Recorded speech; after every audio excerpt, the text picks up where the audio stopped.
congratulations, you played yourself. What's up, guys? It's the Nightwing Way of Life Esports coming at you guys with another League of Legends video here today, talking about the 2020 Mid-Season Cup Semifinals recap and breakdown. Yeah, most of these games were one-sided stomps, and starting off with the first game between FPX and JDG. This is obviously a weird grudge match between them because like JDG always seems to beat FPX when it really matters. So you're basically going into this game thinking that JDG are probably going to end up winning and beating FPX. I mean, the first game definitely showed that. Like, you get the Corki top, Nidalee, Renekton, Varus, Thresh bot lane, and then you had Yagao solo killing Doinby, and he almost actually escaped for Yagao, and you had Khan finding him and then obviously killing him. FPX draft Kassadin, Graves, Auron, Varus, and Tahm Kench, obviously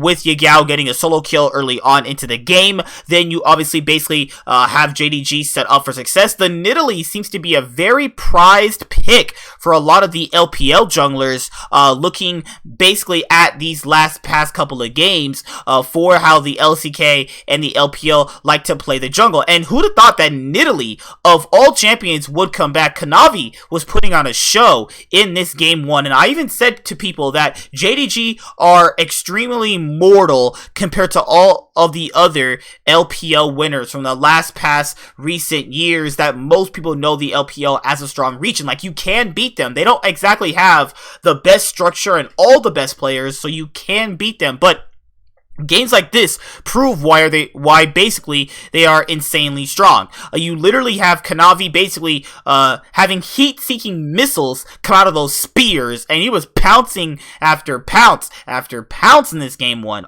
Kanavi was putting on a show. He played absolutely amazing and deserving of that MVP, obviously, if you watch this game. Now, looking at how the rest of the games were playing out, it became all FPX, man. Like, this game was one of the biggest stomps I have ever seen in a long time, actually. In the most recent memory, this was one of those one-sided stomps where it's like, basically, it's GG 1 minute in after all this time. And looking at game 2, respectively, FPX fought back early on. FPX catch out JDG in this area of the map where the Dragon Pit is, and basically solidify themselves already early on with 2 kills. FPX take Hecarim, Olaf, Karma, Varus, and Leona. You know Doinby likes this Karma mid pick. I don't think it's that strong personally, but he thinks it really is, so obviously Lord Doinby gets to decide what us plebs in solo queue are playing. JDG have Wukong, Graves, Corki, Sivir, and set support.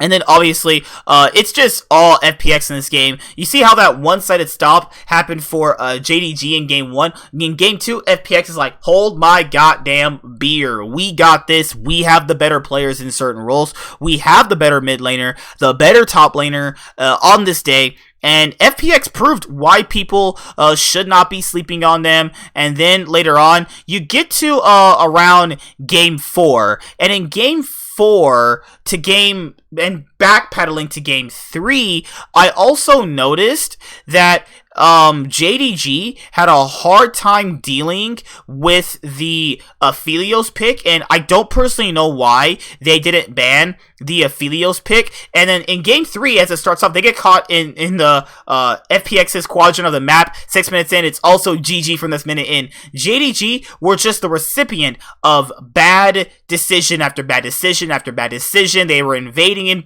poorly. Yagao was getting caught out consistently. They just got outplayed consistently, and I think the Aphelios pick was really big in this game 3. Like, even when JDG were starting to, like, you know, basically claw it back in this game specifically, it was all FPX with the Aphelios pick, as LWX was putting out literal heat-seeking missiles of damage. Like, it was absolutely insane how much damage he was actually doing on this Aphelios pick. And after that, basically, you pretty much had it all FPX from this moment forward. And in game 4, it was something that had to come on for FPX, as they knew they were the better team on this day. And it must feel really good for FPX to take down JDG after they would consistently lose to them when it really mattered, though. When JDG had Imp, they lost to them in spring, and in this past spring they literally just beat them again. So FPX must obviously feel like a weight's been lifted off their shoulders to finally take down JDG when it mattered. You know how you have that really decent team, and then you have this other team that consistently beats this better team, but you don't really know the reason why. It's maybe because a lot of people aren't expecting much out of JDG. And in game 4, you had JDG taking Wukong, Echo, LeBlanc, Ezreal, and Leona. You had FPX taking the Hecarim top, which has been a prize pick in this series. Trundle, Lissandra on Dwayne B.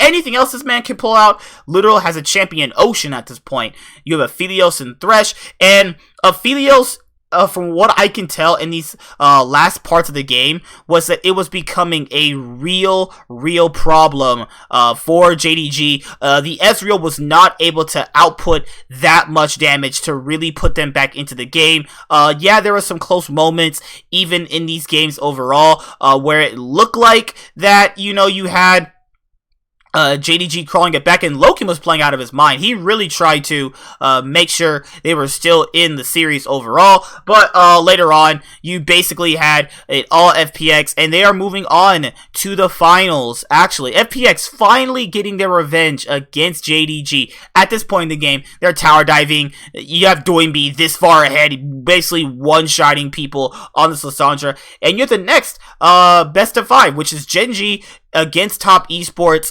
The LCK has looked really weak all tournament long. Even Genji, and they didn't even look the best and still made it. And that goes to show you how whack that group was with Dragon X, IG, Genji, and what's that other team? JDG that was in that group, obviously.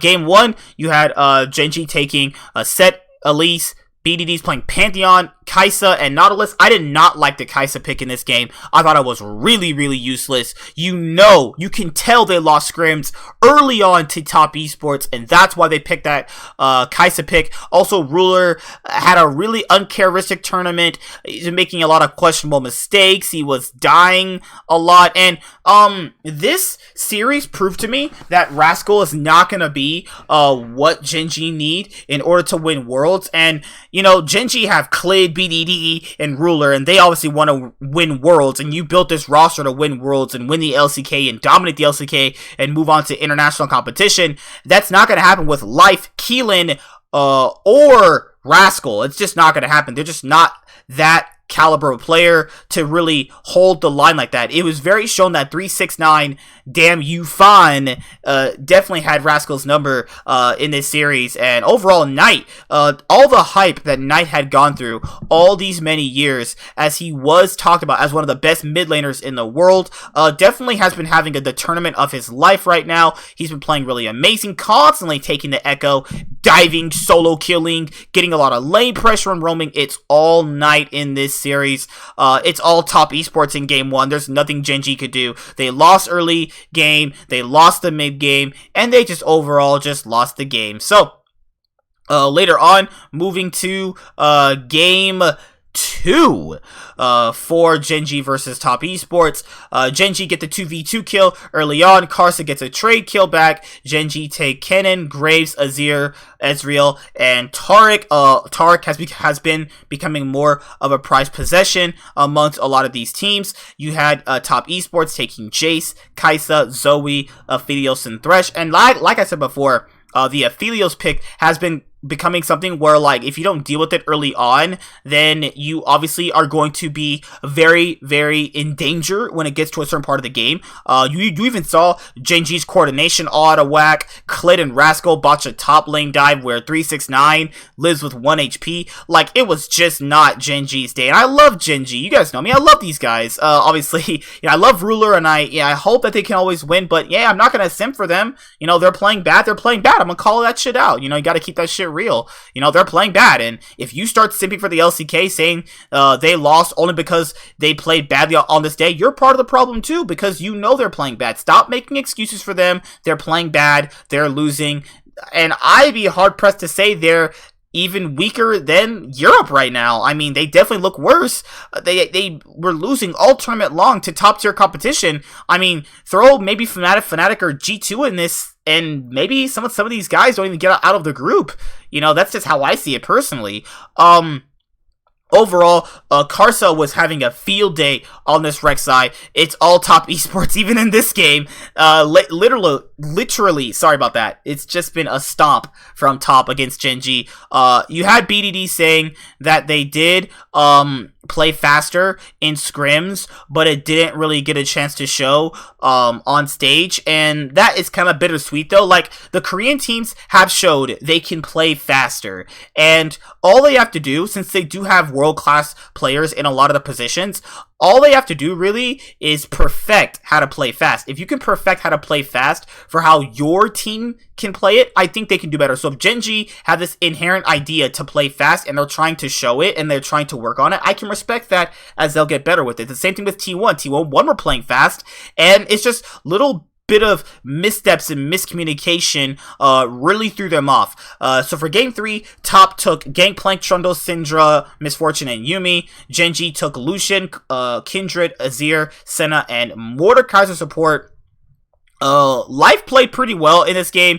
He tried to do as much as he could, as much as basically a support Mordekaiser can offer, but those Yuumi Zoomies are definitely a problem. Riot should work on eradicating Yuumi from the game. I hate that champion. Yuumi, Shaco, and Zyra are my top 3 hated champions of all time, and I didn't think that Riot would create a champion that would make my top 3 hated champions of all time, but they definitely did. And there's not much to say in this game. It was all top esports in this one, and it just feels like Gen G, whatever happened to them, broke their mental. Like, in this game, later on, they definitely were trying to, crawl back a little bit. There's this fight that they were all obviously taking a part of later on during the game, where they have this team fight where Rascal gets a lot of nice damage on.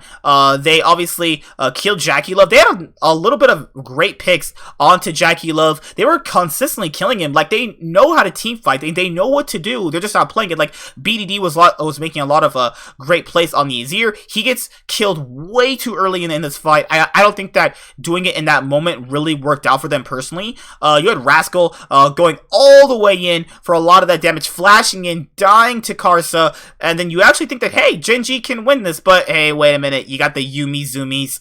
Yuumi's obviously a broken champion. Ruler on the Senna, he has not had a good tournament, and he obviously dies, and yeah, it's top esports moving on to face FPX. Top esports' narrative is that they never can get it basically done when it really obviously matters, but this tournament proves that the LPL is stronger, and you saying the LCK and giving them excuses, you're just wrong. You are factually, physically, mentally, stats-wise, legit everything you are wrong about.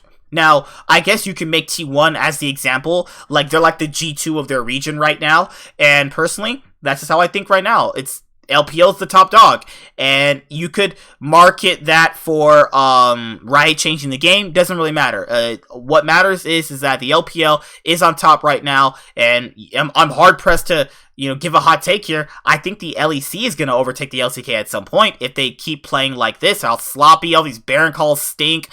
Like, if they can obviously perfect how to play faster, how their teams can make it work, then they'll do a lot better because they have world-class players. But if they keep playing like this, making all these really random, questionable calls, then it's not going to work out. But yeah, you have top esports versus FPX, and if you guys see this video tomorrow, obviously, when the final is already over, my prediction for the finals is going to be top esports taking down FPX.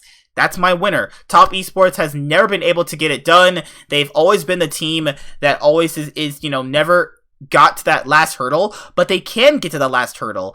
They have the world-class players to do it, and I believe they can actually do it, and I'm picking Top Esports to beat FPX when you're going to finish watching this video. 3, 3-1 top esports, or Lord Doinby is gonna win 3-1. I don't think it's gonna go to a best of 5. I think either side is gonna win 3-1 if they get an edge. So yeah, see you guys later. Like, comment, subscribe, most of all enjoy. I'm the Nightwing, and Way of Life Esports is signing out.